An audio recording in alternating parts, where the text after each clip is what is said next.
Druitt and call the member for Wallandilly. Thank you, Mr Speaker. I can only support the bill. It's wonderful to see, and we're hearing from both sides of the House on the actual positive outcomes of this particular bill.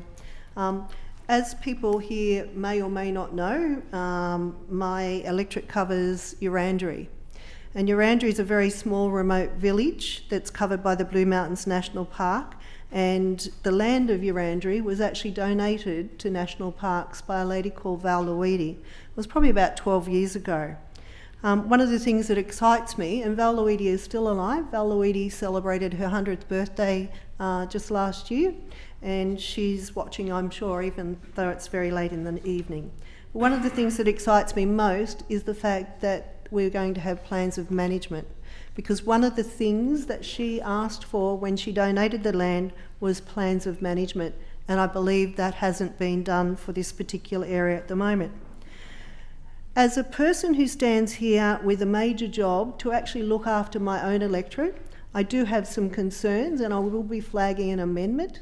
I'm going to I'll flag that in a minute, but it's specifically about my community and some impacts that are going to be felt by them. So I'll wait for the amendment, and that's all I want to say on the bill. So thank you.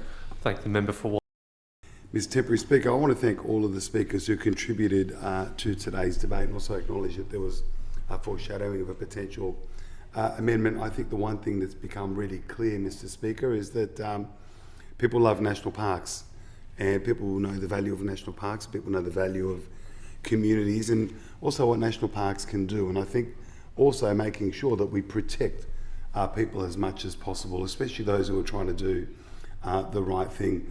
As I'd said in the original second reading of the speech, this is a number of minor amendments to make life better, and I suppose tidy up some different areas that needed some tidying up. In particular, it also offers protection and support to national parks and wildlife rangers or officers, whatever you may call.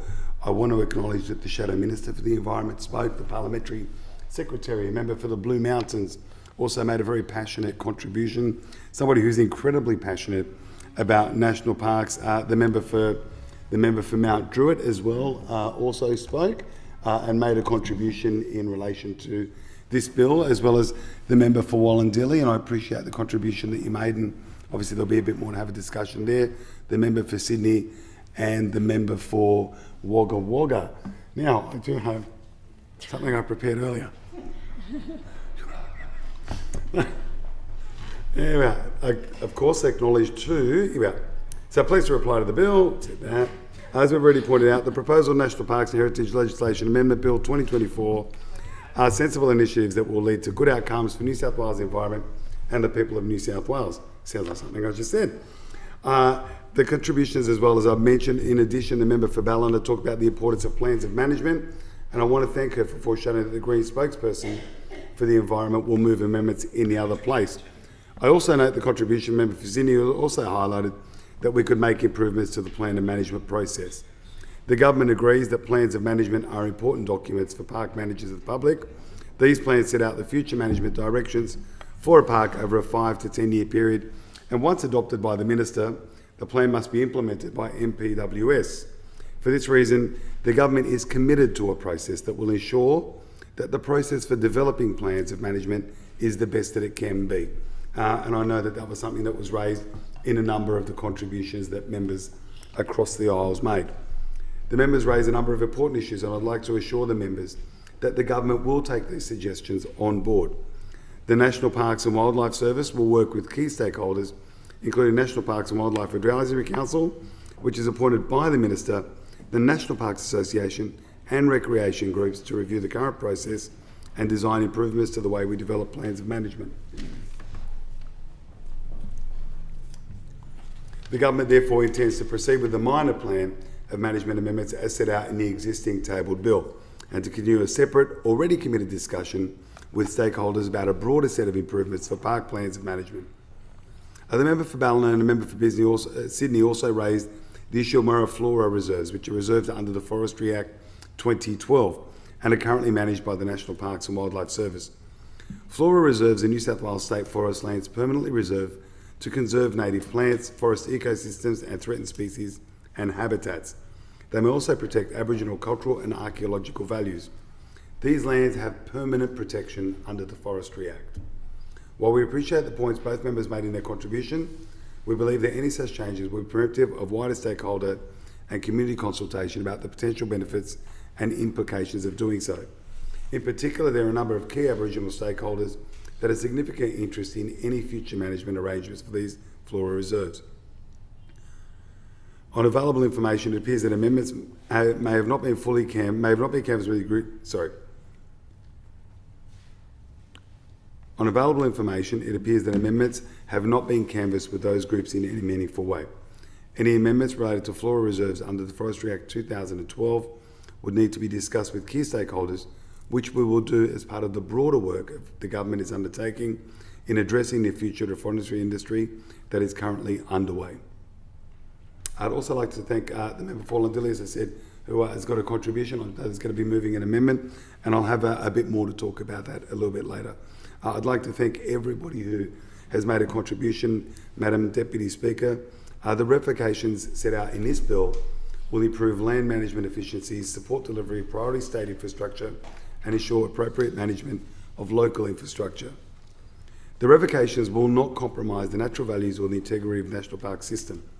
Compensation is required for many of the revocations, and revoked land will not be transferred unless the Minister for the Environment is satisfied appropriate compensation for the land has been provided.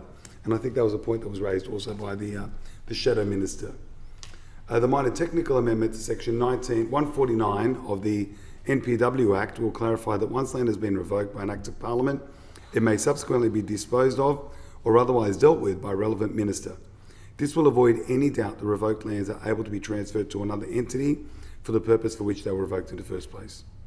The proposal to recategorise Serpentine National Nature Reserve as an Aboriginal area reflects its significance and will ensure cultural values are managed in accordance with the principles for Aboriginal areas under the National Parks and Wildlife Act.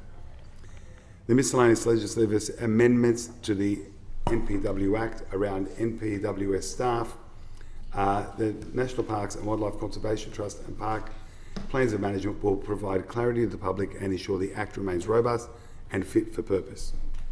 The proposed changes to the Heritage Act will ensure the government is more clearly able to allocate money from the HCF towards initiatives that celebrate, commemorate and conserve heritage, leading to better heritage outcomes across the state. I commend the bill to the House. The question is that the bill be read a second time. All of that opinion, please say aye. Against? Carried. The member for Wallandilly has requested that the bill be considered in detail. I shall now take a seat beside the clerks at the table.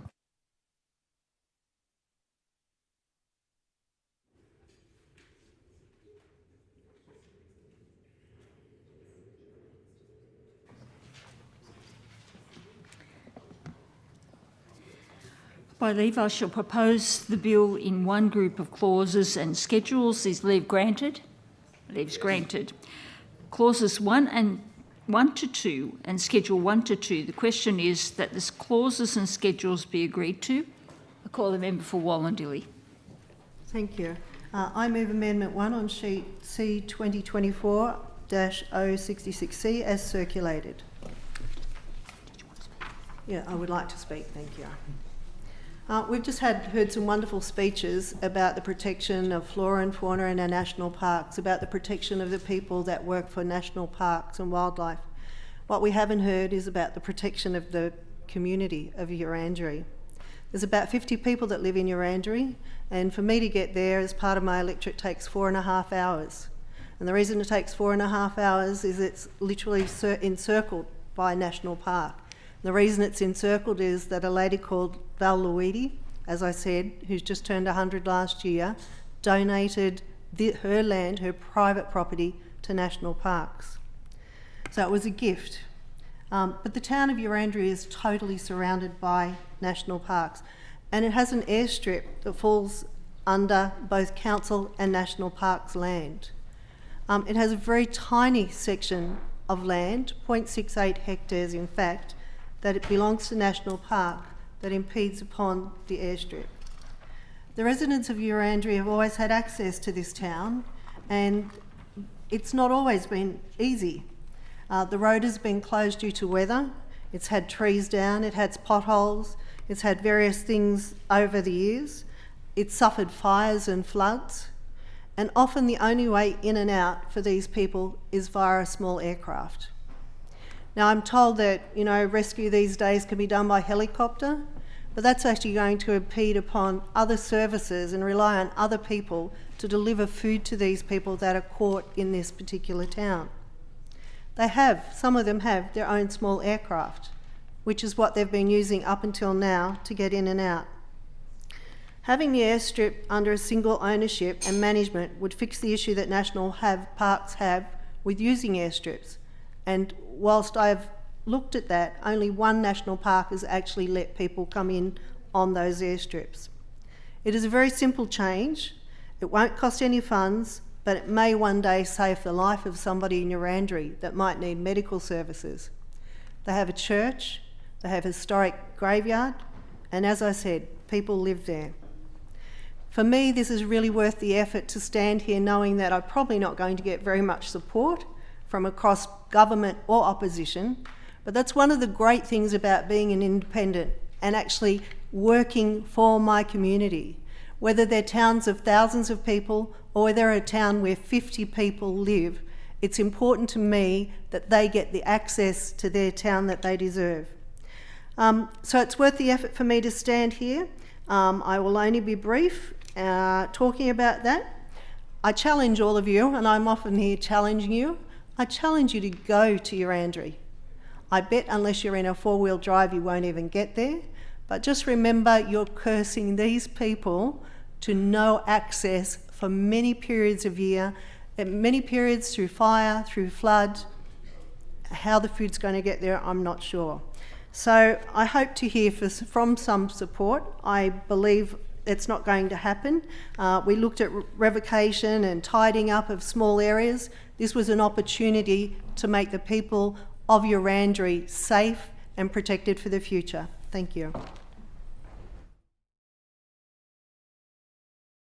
Call the Minister. Thank you, Madam Deputy Speaker. And I thank the member for bringing in this, and also thank her also for the passionate discussion that she had. Unfortunately, the government does not support the amendment tabled to the table bill, which proposes to revoke parts of the Yerranderie Regional Park and the Blue Mountains National Park. The proposed revocation is understood to be requested to enable private and commercial use of historical airstrip. The proposal is not consistent with existing policy or legislation. As my colleagues mentioned during the debate, the New South Wales National Parks and Wildlife Service manages revocations under the Revocation, Recategorisation and Road Adjustment Policy, which is publicly available. This policy, usually referred to as Revocations Policy, states that lands in a park will generally only be revoked as a last resort when no other practical options are available and where the revocation will deliver an overall public good outcome. The government does not believe that this proposal would meet the requirements of this policy, particularly given that there has not been appropriate consultation on this proposal with other residents, community groups, traditional owners, statutory advisory bodies or council. Furthermore, I understand that the proposal is to enable access to a private property. However, use of land for private aircraft landings is not necessary, as vehicle access already exists for the very small number of private residences in Yerranderie via a public road.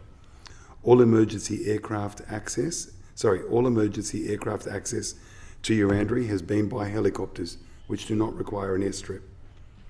There has never been use of the airstrip by light planes for fire or flood related emergency purposes, and there is no need to do so. Yerranderie and the airstrip are in the Warragamba Special Catchment Lands. The Water New South Wales regulations prohibit the landing of aircraft in this area. Use of the land for an airstrip is not permitted under the Wallandilly Local Environment Plan. For these reasons, the proposed amendments to this bill is not supported by the government. Sure. I call the member for Vaucluse. Thank you. Speaker, I seek leave to make a short contribution on the amendment proposed by the member for Wallandilly, and I just want to say what a lovely place Yerranderie is and what unique circumstances they have. In the short space of time we've had to consider the amendment, we're unable to support it. However, I challenge the government to work with the member for Wallandilly. I do not accept that this is not a last resort situation. For many of these residents, if confronted by floods, if confronted by bushfires, this is their last resort. They have one road coming into this area now that comes from the western area through Oberon. It is a very long drive to get in. At the moment, that road is inaccessible in many areas due to the impacts of floods. In a bushfire, they are trapped. They have a landing strip there that was built by the woman, the lovely woman who is now 100, who gave that land to the Minister for Environment in 2011, handed it over to the National Parks and Wildlife Service. It is clearly a shambles. It is a shambles that deserves a solution. If this is not the solution, I challenge the government to work with the member for Wallandilly and to find solutions.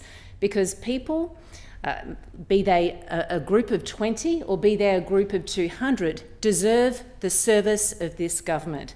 So, Speaker, while we are unable to support this present amendment, I challenge the government to support the people in this very unique, beautiful, historic area that deserves our attention.